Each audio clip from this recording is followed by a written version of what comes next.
नमस्कार मित्रों। आज बहुत दिन के बाद मैं आपसे काफ़ी हो रहा हूँ। कुछ स्वास्थ्य कारणों से आपका क्लास में नहीं रह सका, इससे आई एम वेरी सॉरी।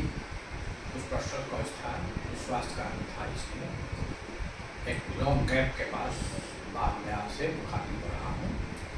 क्या कोई बात नहीं है, ईश्वर की कृपा है, तो सब कुछ ठीक हो जाएगा। तो इस संदर्भ में मैं अपने टॉपिक को आगे बढ़ाता हूँ, जहाँ मैंने पिछले बार आपको छोड़ा था ऑर्गेनिक रिएक्शन एंड मैकेनिज्म की मैंने चर्चा किया था। तो वहाँ पर मैंने कुछ बेसिक चीज़ आपको बताया था। इसी संदर्भ में मैं आपको आज बहुत इंपॉर्टेंट बात डिस्कस करने जा रहा हूँ, वो है ऑर्गेनिक रिएक्शन, ऑर्गेनिक केमिस्ट्री का सब्स्टिट्यूशन रिएक्शन। तो जैसा कि आप सब लोग जानते हैं या जान लीजिए कि ऑर्गेनिक सब्स्टिट्यूशन रिएक्शन में सबस्ट्रेट पर कोई एक ग्रुप आता है और दूसरा ग्रुप जाता है। आने वाला ग्रुप को इनकमिंग ग्रुप कहा जाता है, सब्स्टिट्यूट कहा जाता है, और जाने वाला ग्रुप को सब्स्टिट्यूटेड कहा जाता है। जैसे ये कंपाउंड है, ये है, और इस पर हम OH डालते हैं।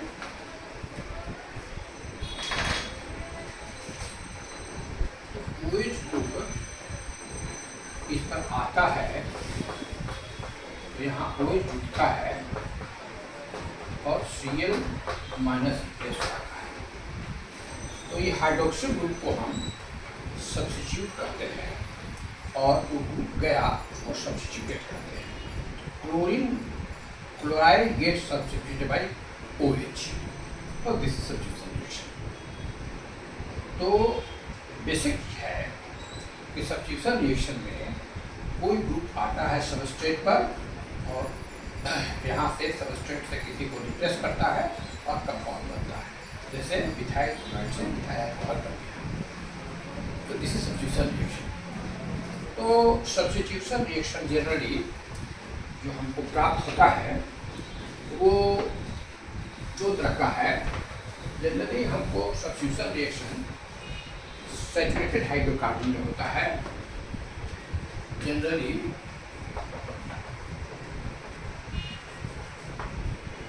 इट हेल्प्स इन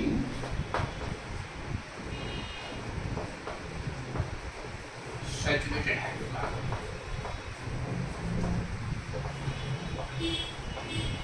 and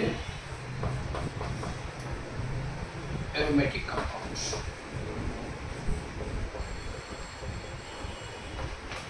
दो ही में ज़्यादा होता है। In extraordinary cases, it can also help in unsaturated molecules, but in extraordinary cases, not in general cases. जैसे aromatic compound में देखिए, ये बेंजीन है और इस पर नाइट्रो ग्रुप आता है, तो हमको मिलता है नाइट्रोबेंजीन और हाइड्रोजन। तो benzene converted to nitrobenzene. In this case the hydrogen of benzene substituted by nitrobenzene. तो जनरली सब्स्टिट्यूशन रिएक्शन हमको सैचुरेटेड मॉलिक्यूल में होता है और एरोमेटिक में होता है, लेकिन कभी कभी इन एक्स्ट्राऑर्डिनरी केसेस ये अनसैचुरेटेड मॉलिक्यूल में होता है, लेकिन not in general case. In special cases मैं इसको कुछ आपको डिस्कस करूँगा कि किस केस में होता है। तो हम यहाँ पर कंसर्न हैं सब्स्टिट्यूशन रिएक्शन के मैकेनिज्म। तो सब्स्टिट्यूशन रिएक्शन दो तरह का होता है। SE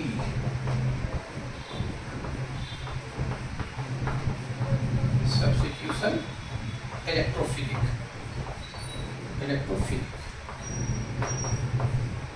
and second is SN substitution nucleophilic।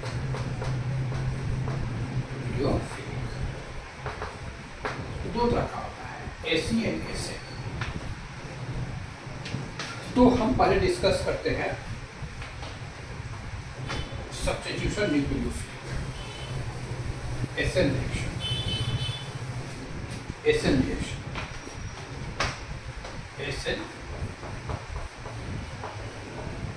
reaction and its mechanism.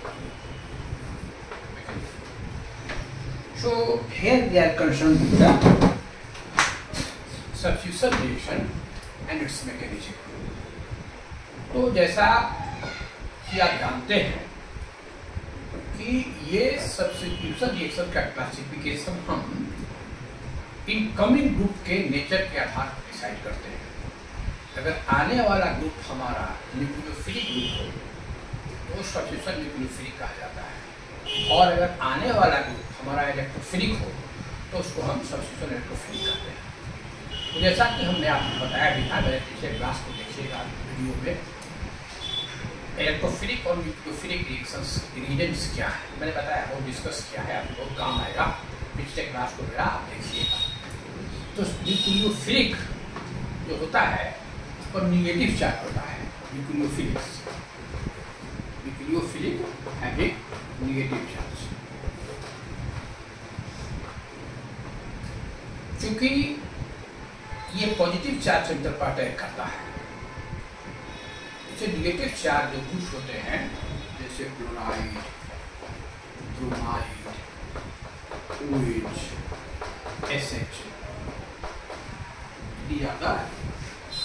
Nucleophilic reagents. तो जब न्यूक्लियोफिलिक रिएजेंट इनकमिंग हो और सब्स्टिट्यूशन रिएक्शन होता हो तो उस कंडीशन में उस रिएक्शन को हम कहते हैं न्यूक्लियोफिलिक सब्स्टिट्यूशन रिएक्शन। जैसे देखिए, जैसे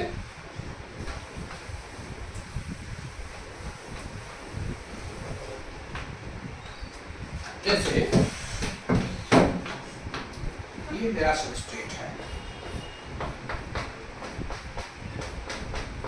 ये है, यहाँ OH ग्रुप आता है, ये न्यूक्लियोफिलिक है, और Cl यहाँ से हटता है।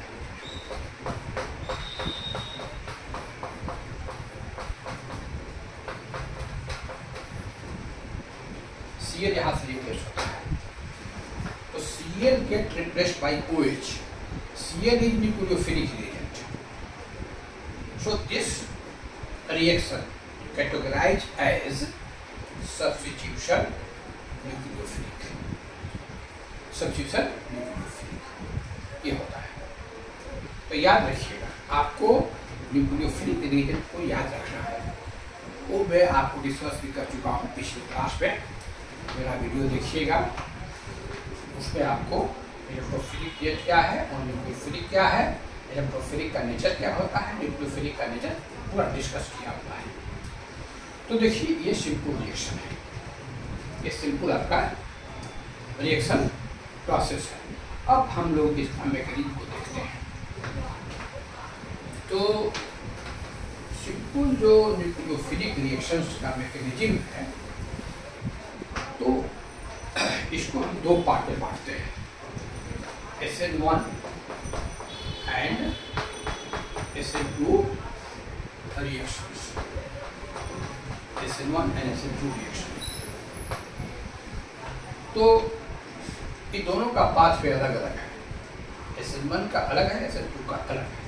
तो पहले हम लोग SN1 को देखें। SN1 इसको हम लोग कहते हैं substitution nucleophilic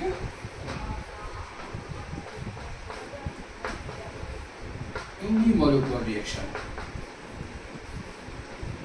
unimolecular reaction.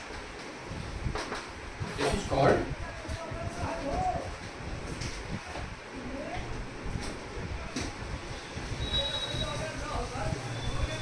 substitution nucleophilic unimolecular reaction.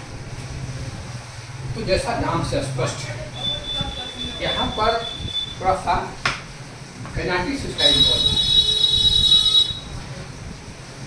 तो जैसे ये आपका सबस्ट्रेट है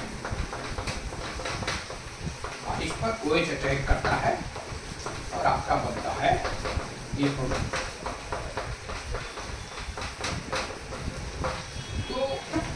ये दो है मिथाइल क्लोराइड एंड OH, तो यहाँ पर रेट ऑफ रिएक्शन केवल मिथाइल क्लोराइड पर डिपेंड करता है, OH पर डिपेंड नहीं करता है। The rate of reaction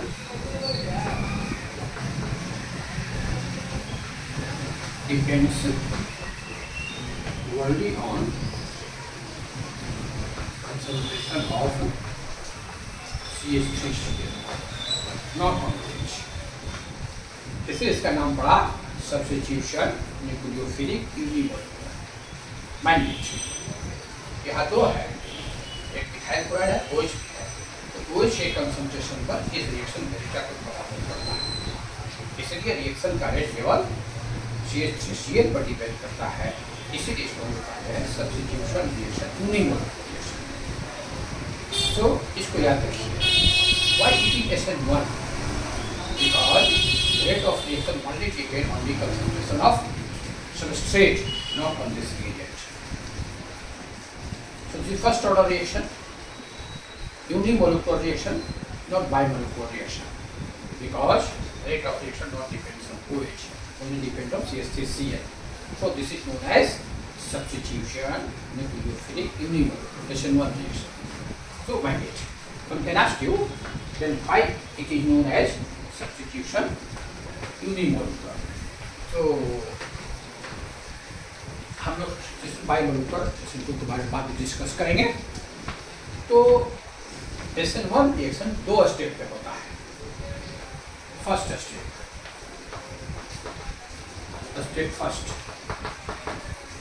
step first में सबस्ट्रेट आयनाइज करता है, substrate gate ionised.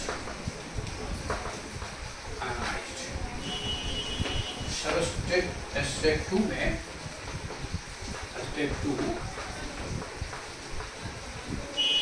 reagent gate attack on substrate।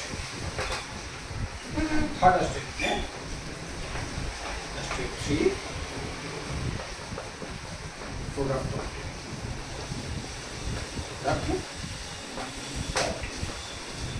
So the reaction helps in 3 steps. Step first, substrate get ionized. In step 2, reagent gets attacked, and step 3 product. So let us see these steps, step by step.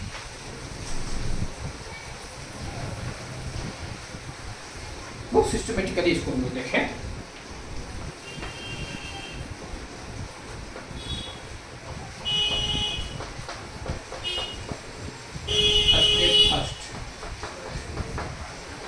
Substrate get ionized. Yes, this is very much important stage. Substrate get ionized. तो इस state में sp3 hybridise और इस पे जो इसको कहते हैं इंटरमीडिएट स्टेट, ट्रांजिशन स्टेट। पहले लेक्चर में बता चुका हूँ what is transition state. In every reaction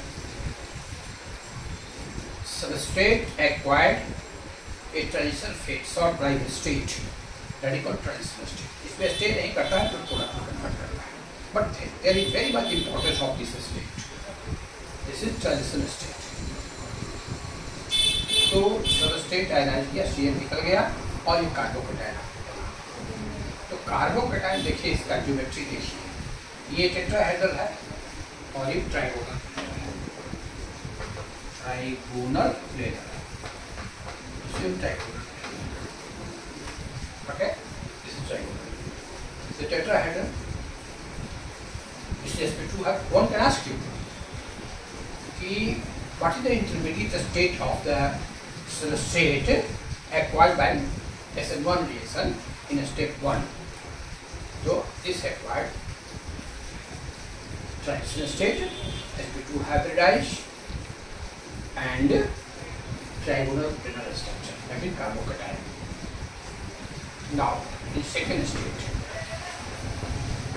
जो OH आपका है ये अटैक करता है, इसमें अटैक करता है। अटैक करता है और अटैक करने के बाद आपको ये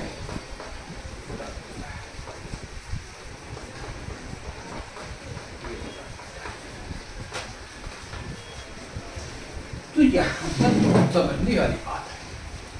समझने वाली बात क्या है, sp3 हाइब्रिडाइज से स्टेप 1 में ये अरेंज करके ये ट्रांसलेशन पे आता है और तब इसके बाद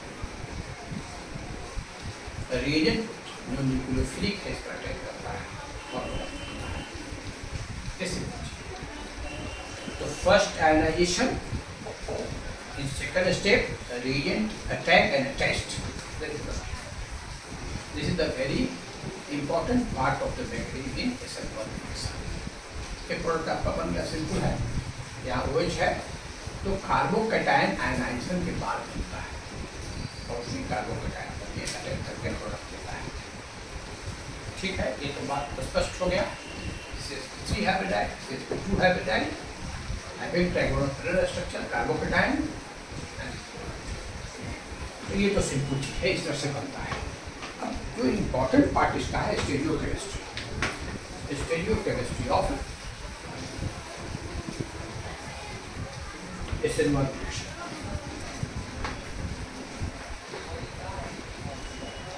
स्टीरियोकेमिस्ट्री ऑफ SN1 mechanism ये बहुत इम्पोर्टेंट है। यहाँ से बहुत क्वेश्चन पूछा है, बहुत इम्पोर्टेंट है। स्टीरियोकेमिस्ट्री का पार्ट क्या है? तो देखिए, ये जो हमारा इंटरमीडिएट स्टेज बनता है,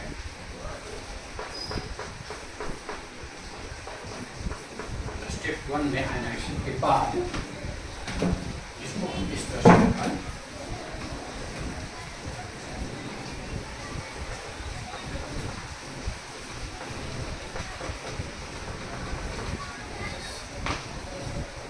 तो ये तो टेट्राहेड्रल है, sp3 हाइब्रिडाइड है, लेकिन जब CH चला गया तो ये पार्ट अब यहाँ से इस पर OH अटैक करता है। यही पर सबसे इम्पोर्टेंट पॉइंट पूछा जाता है। ये OH का जो अटैक होता है इधर से भी हो सकता है और इधर से भी हो सकता है, दोनों खाली है। इसलिए आप नहीं कह सकते हैं कि केवल राइट साइड से है लेफ्ट साइड से, इसलिए यहाँ पर दो प्रोडक्ट बनने की संभावना है।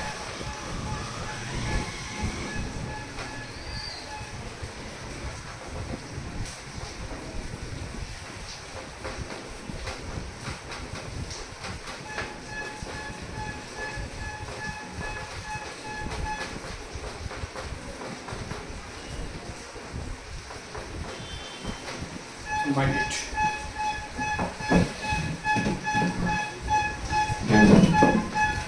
OH can attach from right hand side also and left hand side also.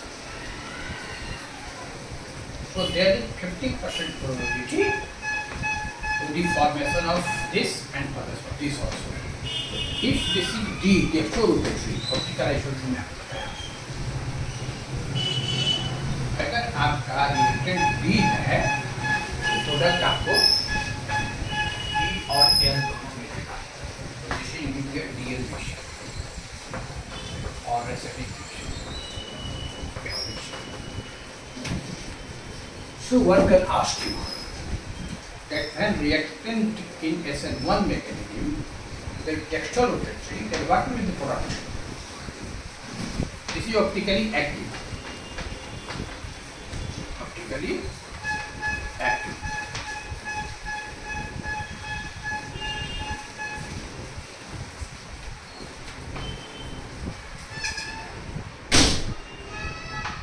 Then you will get optically inactive compound. If by it, the random also, if the reactant is optically active, then product will be optically inactive. Or you can say the product will DL mixture, or you can say SN mixture. DL mixture, not SN, DL mixture. Optically inactive product. So in SN1 mechanism, if you take the reactant as optically D, then product will optically reactive. If you can take L, then we can also get optically reactive. ऐसा इसलिए होता है कि जो transition state का जो phase है, इसमें राइट हैंड साइड से भी डिक्यूलियोफिलिक अटैक कर सकता है, लेफ्ट हैंड साइड से भी कर सकता है। ये दोनों प्रोबेबिलिटी है, तो दोनों प्रोबेबिलिटी के चलते आपका ये प्रोडक्ट मिलता है। तो ये बेसिक फीचर है SN1 मैकेनिज्म का। तो फिर मैं आपको रिवाइज करता हूँ। SN1 मैकेनिज्म आयोनिक मैकेनिज्म है, याद रखिए। SN1 मैकेनिज्म आयोनिक मैकेनिज्म है। इसमें सबस्ट्रेट फर्स्ट स्टेट पे आयनाइज करता है, फर्स्ट सेकंड स्टेप पे रिएजेंट इसको अटैक करता है। रिएजेंट की टेंडेंसी अटैक करने का दोनों साइड से होता है, राइट से भी कर सकता है, लेफ्ट से भी कर सकता है, क्योंकि इसका स्ट्रक्चर ट्रायंगुलर प्लेनर है। तो अगर ये लेफ्ट राइट से करेगा तो ये मिलेगा, लेफ्ट से करेगा तो ये मिलेगा, इसलिए रिएक्टिव जो प्रोडक्ट आपका मिलता है ऑप्टिकली रिएक्टिव होता है।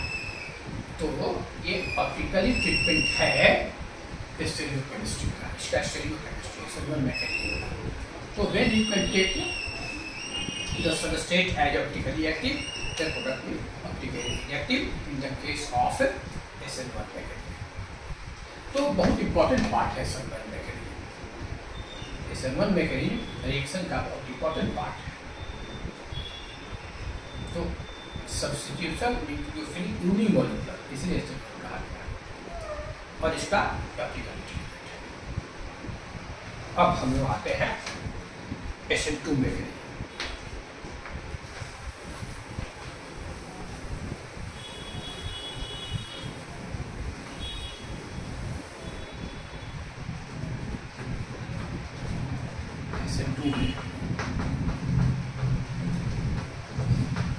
जैसा कि नाम से स्पष्ट है,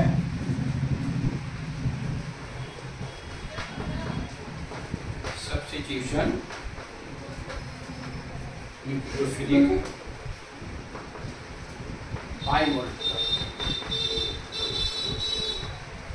रिएक्शन, इसी नाम का SN2। और इसका रेट ऑफ रिएक्शन डिपेंड करता है दोनों पर। जैसे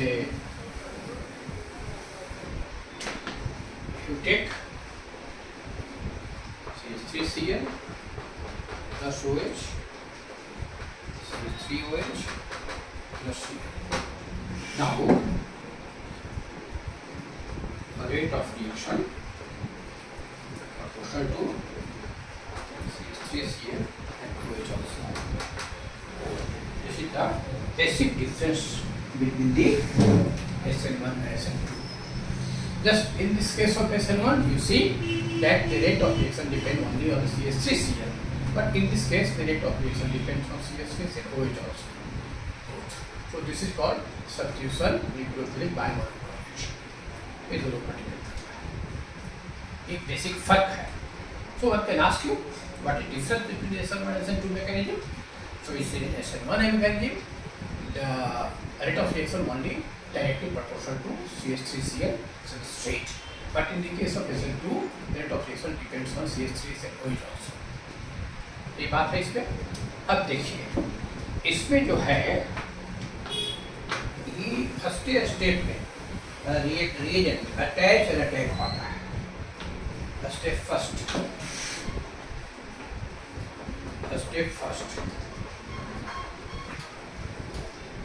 reagent attack and attached, and step 2 product. So you must write this. First step पे attack attached, then product. Just to see here.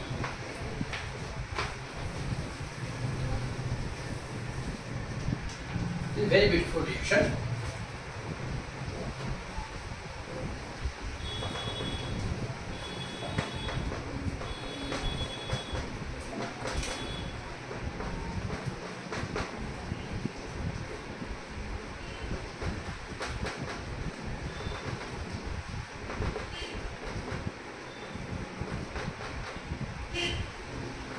This is transition state. First step में ही attack आता है। Step first दोनों में difference देखिए। First step है उसमें ऐसा नहीं होता कि नन आयोनिक के लिए है, नन आयोनिक वो आयोनिक था तो अटैच हो गया यहाँ पर, इधर से कभी ओएच नहीं आ सकता है।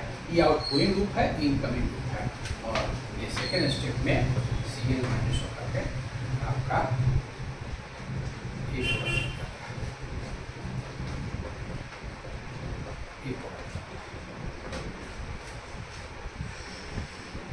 बहुत ब्यूटी है इस रिएक्शन का, वो ये है कि ये आउटगोइंग है और ये इनकमिंग है, दोनों एक ही सीट में होता है। OH कभी इधर से नहीं आ सकता है, इसलिए जब अटैच होगा तो अपोजिट साइड से होगा। Cl जाएगा तो ये रिएक्शन करेगा, नन आयनिक है। अब अगर आप यहाँ D लेते हैं ये तो प्रोडक्ट L होता है, ये ऑप्टिकली एक्टिव इसका उल्टा हो जाएगा। So in SN2 mechanism, if the substrate is dextrorotating, then product is rotating. And if this is L, then the opposite product of it, and optically active product of it. This is basic feature of the SN2 mechanism. In SN2 mechanism, the product will optically active and opposite. If you take D, then you will get L. If you take L, then you will get D. Vice versa. In case of SN1, if you can take D, then it is equal D equation, optically inactive. But in this case, you will get optically active. Which is very important point in SN2 mechanism. तो मैंने आपको दोनों mechanism discuss किया, SN1 क्या है, SN2 क्या है, इसका ऑप्टिकल प्रॉपर्टी क्या है, इसका ऑप्टिकल प्रॉपर्टी क्या है। तो ये इसको आप देखें। अब मैं आपको नेक्स्ट क्लास में डिस्कस करूँगा कि किस सिचुएशन में मेरा S1 जाता है, किस कंडीशन में S2 जाता है। बहुत इंपॉर्टेंट पार्ट है, मैं उसको कल आपको डिस्कस करूँगा। What is the favourable situation of S1 mechanism and SN2 mechanism. मित्रों, बहुत दिन पर मैं यहाँ पर क्लास किया हूँ, उसमें स्वास्थ्य कारणों से नहीं लिया था, तो I am very sorry for this. अब क्लास मेरा रेगुलर आएगा, आप इससे लाभान्वित हो गए, अपनी पढ़ाई लिखाई को जारी रखें और इस परिस्थिति में, आज के वातावरण में पढ़ाई ही एक ऐसा चीज़ है जो आपको अमृत प्रदान करेगा। अमृतंतु विद्या, अमृतंतु विद्या, विद्या ही अमृत प्रदान करता है। इसलिए आप विद्या को प्राप्त कीजिए, आप इस दिशा में आगे बढ़िए, अपने कार्य को आगे बढ़ाइए और जहाँ जहाँ भी अच्छी चीज़ें मिले उसको आप साथ कीजिए। आजकल के वातावरण में समाज में बहुत विषाक्त हो गया है, बहुत विषाक्त प्रवृत्ति है, कहीं पर भी आपको पढ़ाई लिखाई का कोई वातावरण नहीं है। भीड़ जुटा करके कोचिंग वाले ने आपको ठगना शुरू किया है।